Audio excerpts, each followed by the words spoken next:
Oi, gente, sejam bem-vindos ao AgroLink News, o seu podcast do agronegócio.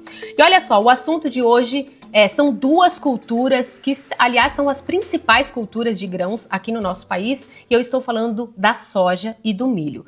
E é o seguinte, muitas vezes, conforme o manejo, conforme a fase, né, de defensivos ali durante o processo da soja, pode atingir, muitas vezes, lá na frente o milho safrinha. Muitas regiões, a gente sabe, faz esse consórcio, né, sai a soja e entra o milho safrinha, então, se o manejo não for adequado lá na soja, pode impactar depois a cultura do milho que vem na sequência. E a gente vai entender como funcionam essas doenças, aliás, que cenário está, principalmente para a ferrugem asiática, que atinge aí, né, muitas vezes a soja. A gente vai entender como que está esse cenário da safra 25 e 26 e também, claro, trazer soluções para esse milho que vem na sequência. E para falar sobre esse assunto, eu vou conversar agora com o Sérgio Chide, que é gerente de fungicida e soja da Sumitomo Chemical. Primeiramente, Sérgio, muito obrigada por você estar com a gente aqui no AgroLink News. Sérgio, primeiro eu quero entender sobre a cultura da soja, sobre a ferrugem asiática. A gente sabe que tem os relatórios, os boletins todos os anos. Muitas vezes a região sul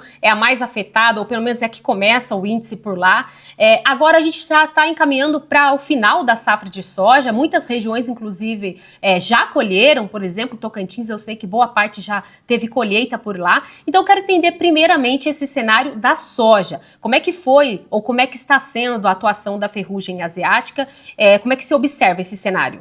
Bom, esse ano a gente observou que a ferrugem começou ali na região oeste do Paraná, né, na divisa com o Paraguai, e aí atravessou todo o estado do Paraná, pegando o sul do estado de São Paulo e o sul do Mato Grosso do Sul. Então foi ali que começou a ferrugem esse ano, né, e aí desceu para o Rio Grande do Sul. E por último, agora, mais recentemente, subiu ali no Mato Grosso, né, pegando até Rondônia, região do Campo Novo dos Parecis, foi até a Bahia. Então, praticamente nessa fase final aí do ciclo, e já começando as colheitas lá para o Mato Grosso, lá para o norte, começou a aparecer ferrugem lá para cima também. Obviamente, a gente sabe que a ferrugem tem um potencial de dano muito grande na cultura, é a doença mais danosa que pode derrubar aí em até 80% a produtividade na cultura, quando ela entra no início do ciclo, né, como aconteceu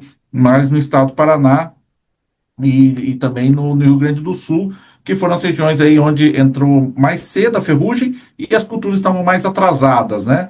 Então essas regiões sofreram mais com essa doença, tiveram que dar uma atenção especial aí ao controle, ao manejo da ferrugem, e agora indo, né, tendo ocorrência lá no Cerrado, vamos dizer assim, no Goiás, no Mato Grosso, em Rondônia e na Bahia, é, a gente vê que assim esse dano acaba sendo um pouco menor porque ela entrou tarde, mas não deixa de ser importante também fazer esse manejo, porque ainda tem um potencial de perda de produtividade, mesmo entrando ali nessa fase agora de enchimento de grãos, ou até mais avançado que isso, né? Então, realmente está demandando aí agora, acabei de vir dessa região do Parecis, foi constatada a ocorrência de ferrugem ali, e aí muitos produtores que não estavam programando fazer uma aplicação para controle de ferrugem, acabou tendo que fazer porque eles estão vendo que ainda falta muito ainda para terminar de completar o ciclo da soja, e o potencial de perda ainda é grande. Ô Chide, em questão assim do cenário nacional, se a gente comparar com a safra anterior, em relação à ferrugem asiática, são menos casos ou está dentro da média esse ano? Está dentro da média. O que aconteceu esse ano é uma maior desuniformidade nos plantios, né? Por conta da desuniformidade do regime hídrico dessa safra. Então a gente teve aí regiões que atrasou demais a chuva, né?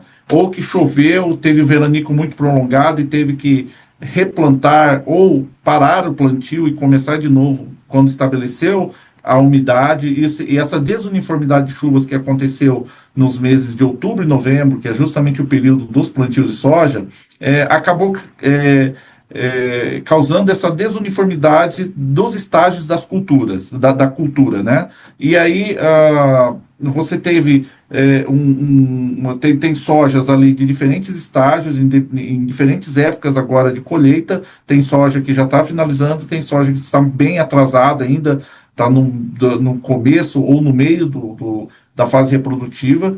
Então, isso acabou esticando muito o período de exposição da cultura à ocorrência da doença, né? E agora que a gente está vendo aí que nesse final de safra, entre aspas, né? Porque tem muita coisa ainda, tem muita lavoura ainda atrasada, a gente está vendo muita ocorrência de chuva no centro-norte, isso que está favorecendo aí a ocorrência da ferrugem nessas regiões que não se esperava tanto, né? O ano passado, por exemplo, nem se falava em ferrugem nessas regiões onde começou a apontar agora. Mais uma vez, né, Chid, a chuva ou às vezes a falta dela sendo um dos principais desafios aí dos produtores.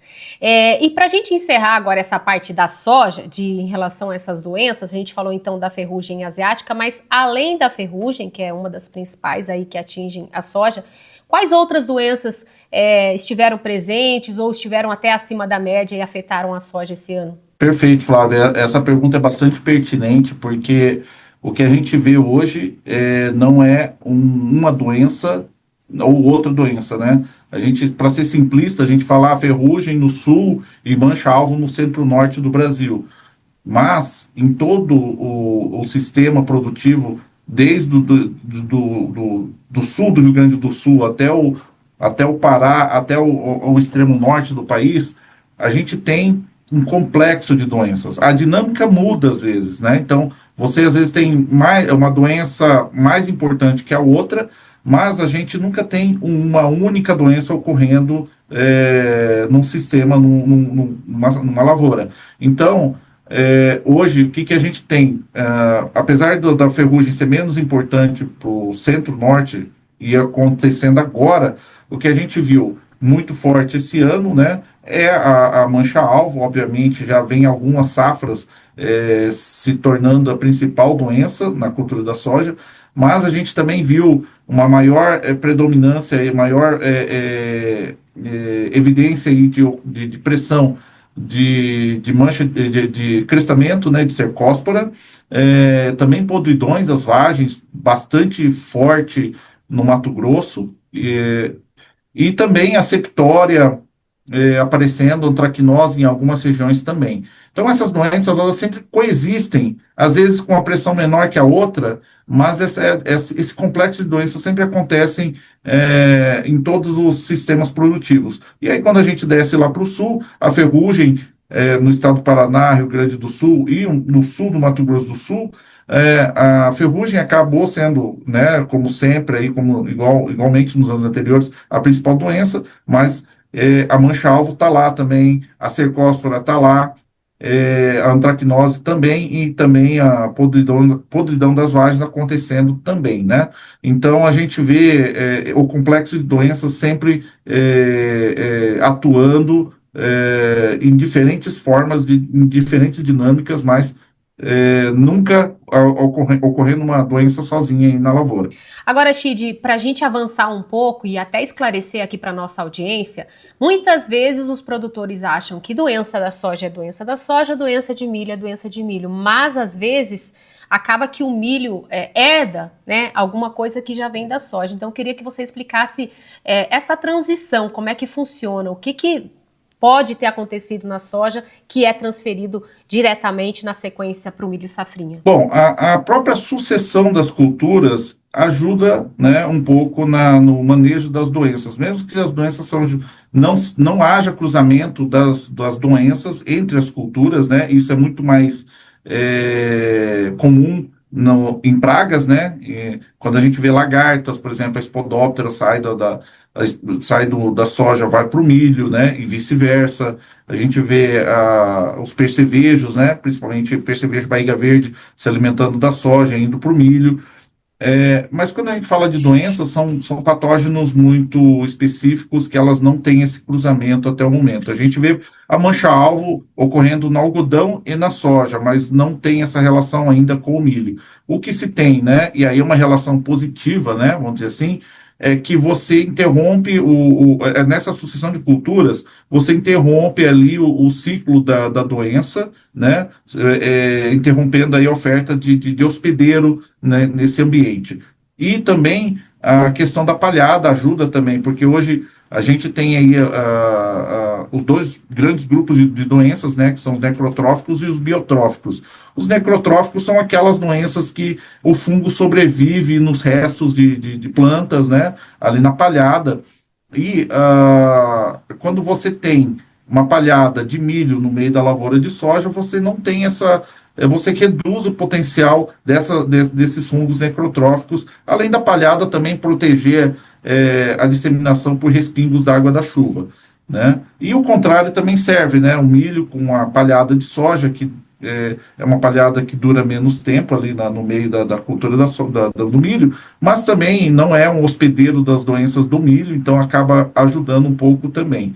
Mesmo assim, é super importante a gente entender que o controle das doenças, tanto do milho quanto da soja, acabam sendo muito mais eficientes quando a gente entra de forma mais precoce, né? Então, sempre com controle preventivo, né? E no caso do milho, a gente entrando aí com as primeiras aplicações de fungicidas em V4 e V6, né? A maioria ainda entra um pouco mais tarde, entra V6 e V8, ou no V8 e no VT, né?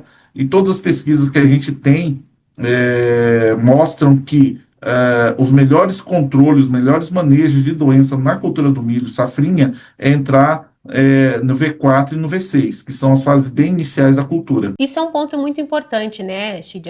A gente vai avançar falando nisso, nessa questão das soluções, de fato, né?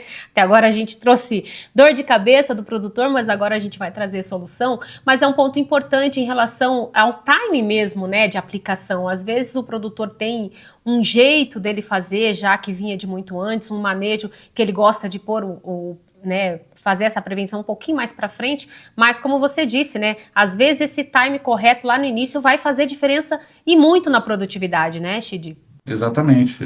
Hoje a gente sabe que os materiais aí com maior teto produtivo, né, que é a prioridade na escolha dos materiais genéticos, né, os híbridos, o milho e os materiais da soja também acabam sendo definidos pelo seu potencial produtivo.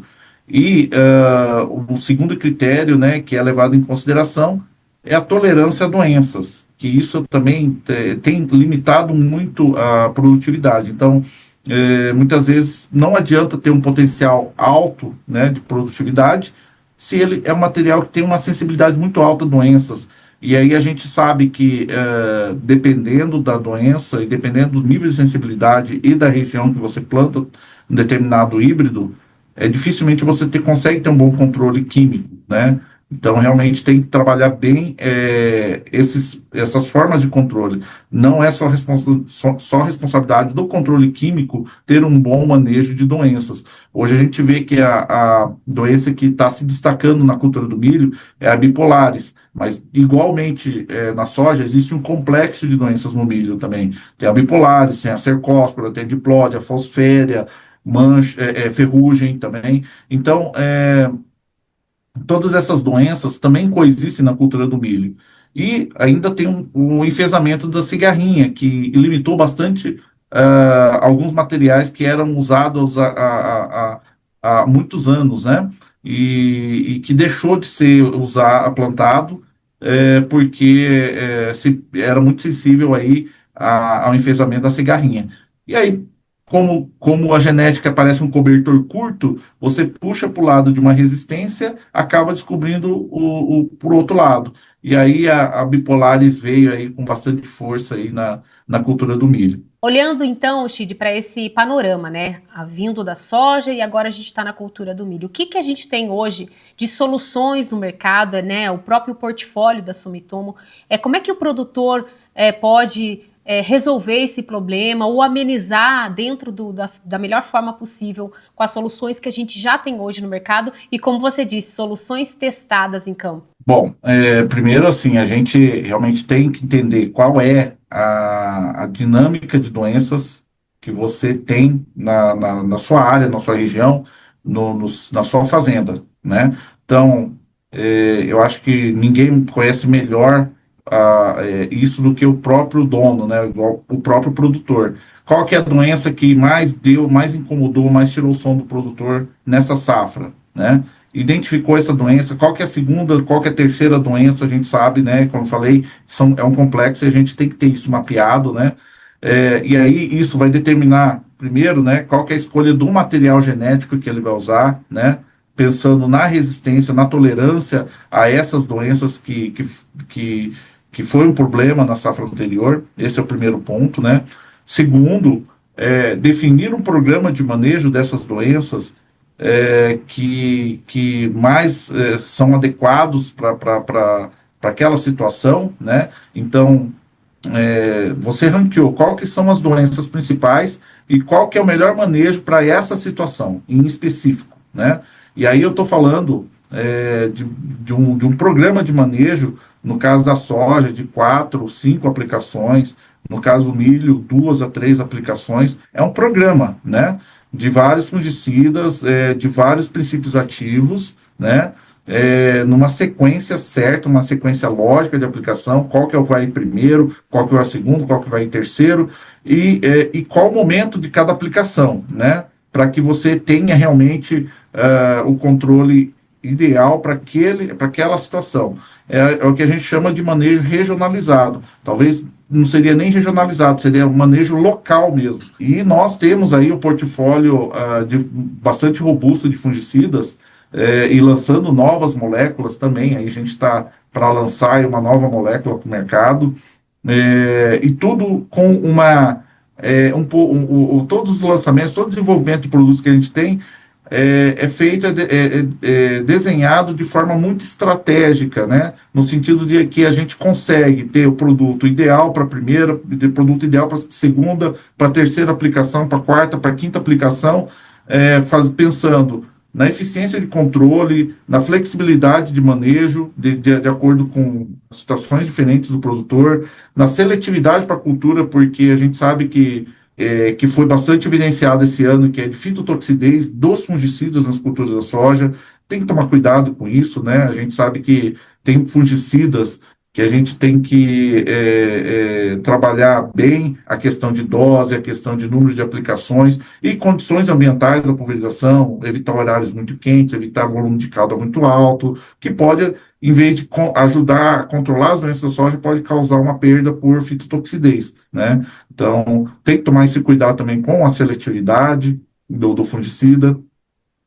E o que ele vai trazer ali de controle e residual naquele manejo, nesse programa de manejo. Então, assim, entendendo a dinâmica e escolhendo os produtos certos e aplicando no momento certo, né? Esse que é o que eu gostaria, assim, de passar. Não trabalhar com uma receita de bolo universal, né? Isso não funciona mais. Talvez aí num passado recente até funcionava, né? Que a gente ficava preocupado só com a ferrugem, ou depois só preocupado só com a mancha-alvo, mas hoje a gente tem um complexo e as culturas são mais produtivas, né? Então a gente, voltando àquele cobertor curto da genética, né? A gente puxa para o teto produtivo e descobre o pé ali na parte de tolerância a doenças. E aí vem um complexo de doenças aí de uma forma muito mais forte, né? Então, algumas doenças que a gente deixou meio de segundo plano, como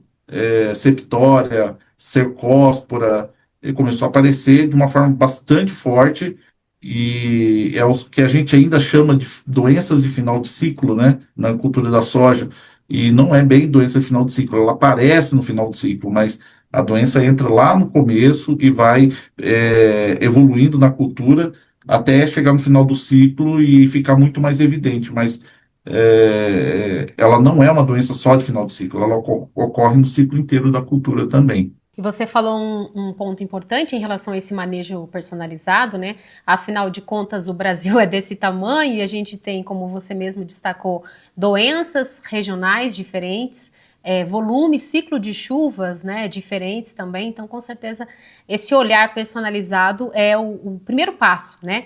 Agora, falando sobre o portfólio da Sumitomo, Shide, o que você tem de nomes mesmo, ou como você falou, de novidades, tem coisa para sair também, mas o que se tem de pronto aqui já para o produtor? Bom, a gente tem hoje, assim, o nosso carro-chefe aí de fungicidas é o fungicida Scalamax, um fungicida à base de tebuconazole mais imperfluxam. E essa mistura é bastante interessante, né? Essa combinação desses duas moléculas são bastante interessantes, porque o imperfluxam hoje, assim, a carboxamida que apresenta a maior eficácia no controle de ferrugem, de podridões, e também ele tem uma supressão ali também, um complemento no controle de manchas. Então, e junto com o tebuconazole, que é o melhor triazol hoje para ferrugem, e também ajuda aí no controle de cercóspora, de podridões também, e de manchas, acaba um complementando o outro, né, de uma forma muito sinérgica.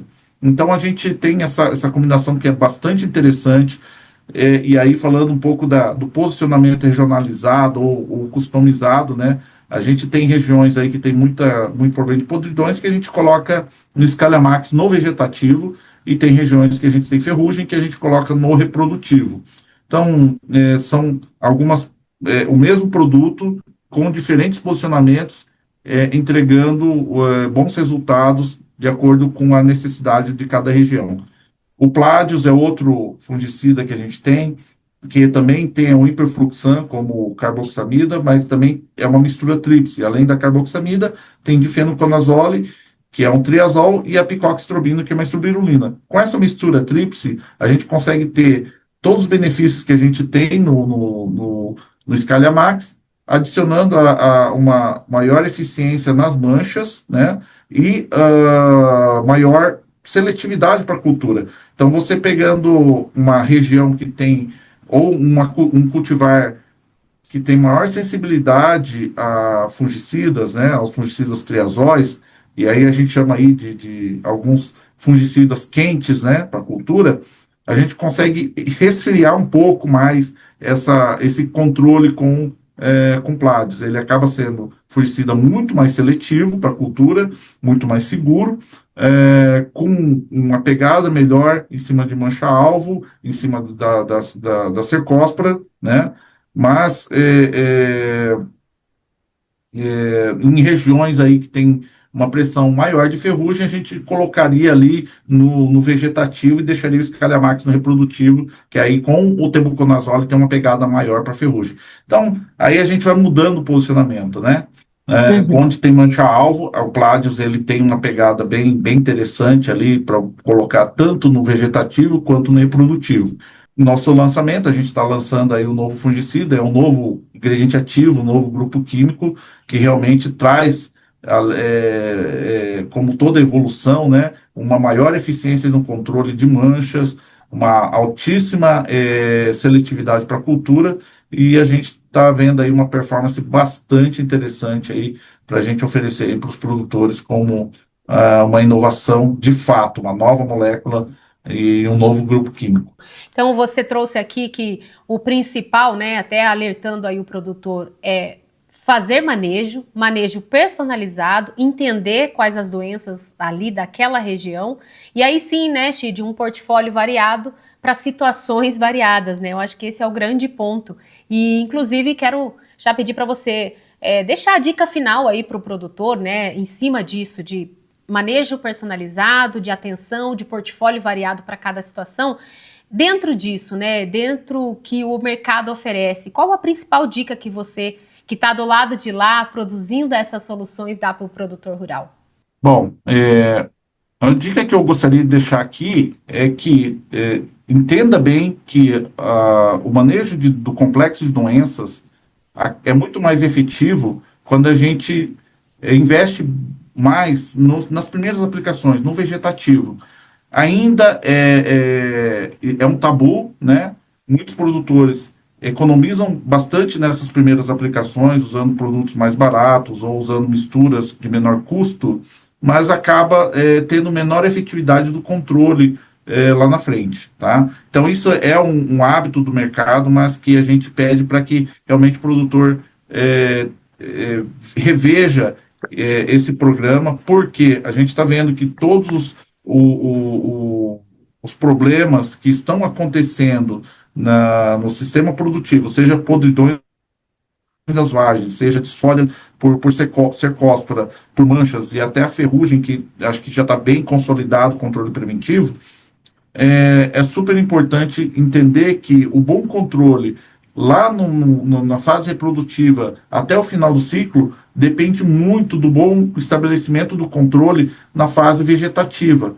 E então, a gente gostaria, a mensagem que eu gostaria de passar é que o produtor realmente investisse mais no controle preventivo na fase vegetativa da cultura, nas fases iniciais. Então, estou falando na soja, ali no que o pessoal chama de V0, né, na fase vegetativa, não só no pré-fechamento, mas uma aplicação antes, mais cedo, né? E na cultura do milho, no V4, no máximo até V6. Entre V4 e V6 ali, iniciar as primeiras aplicações. Muito bom, e essa foi a nossa entrevista com o Sérgio Chide, que falou pra gente sobre manejo preventivo, tanto para a cultura da soja como para a cultura do milho, né, sobre prevenção a essas doenças dessas duas culturas, trouxe dicas aí valiosas. Ele é gerente de fungicida e da cultura da soja da Sumitomo Chemical. Muito obrigada pela sua participação aqui com a gente, Chide.